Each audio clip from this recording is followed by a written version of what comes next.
Have you ever wondered how a community actually puts its commitment to education into law? Well, today we're diving into exactly that. We're looking at the Hannahville Indian Community's School Attendance Ordinance.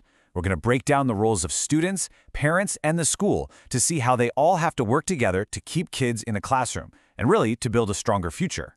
And you can tell right away, this isn't just some dry rulebook. The very beginning of the ordinance sets this powerful tone. This isn't about punishment for punishment's sake. It's about a vision. The whole thing is built on this idea that showing up for school is the absolute foundation for creating future leaders, capable workers, and just strong individuals in the community. It's all about potential. So let's start right there with the why behind all these rules. Because, it goes so much deeper than just checking a box for who's present and who's absent. What's amazing is how explicit the ordinance is about its goals. It literally says that going to school regularly helps develop these 7 core virtues. It draws a direct line from the simple act of showing up every day to building character and a real value system.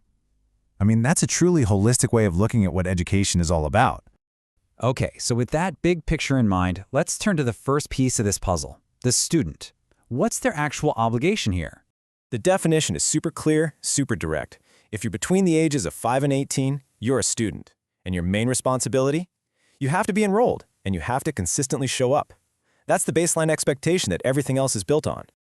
So, what happens if a student doesn't meet that responsibility? Well, the ordinance has this system of escalating consequences. It starts with a pretty small fine, but you can see how it ramps up with each offense. By the third time, it's not just about money anymore. You're looking at things like community service, which aims to correct the behavior more directly.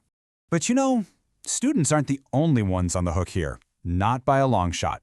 The ordinance puts a huge amount of emphasis on the role of parents and caregivers. Let's take a look at what's expected of them. And this is where the language gets really serious.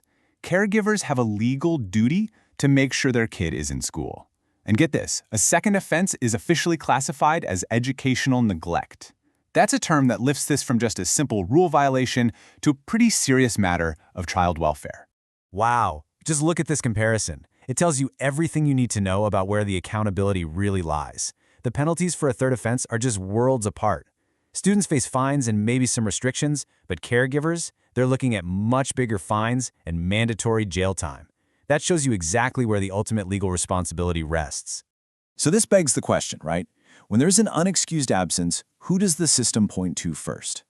Well, the ordinance actually has a very specific way of figuring that out. It uses a legal idea called a rebuttable presumption. Now, that sounds complicated, but the concept is pretty straightforward. It basically means the default assumption of who's responsible changes with age. For any student 14 or younger, the system presumes the parent or caregiver is responsible. Once they're over 14, that presumption shifts to the student themselves. But remember, this is just a starting point. It can be challenged with evidence. All right, so we've got the students and the caregivers. Let's zoom out a bit. How do the school and law enforcement fit into the picture to make this whole system actually function? And look, before you think this is all just about punishment, it's really important to know what actually counts as a valid reason to be absent. It's not designed to penalize families for legitimate situations. The list is pretty much common sense. Medical reasons, family emergencies, stuff that's been pre-approved, it shows the system is built to be flexible.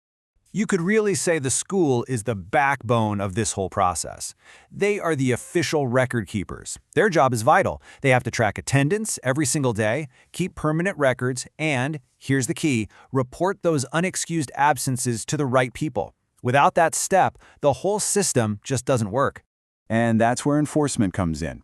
The ordinance gives law enforcement a very specific authority during school hours. If an officer has a good reason to think a student is truant, they can step in.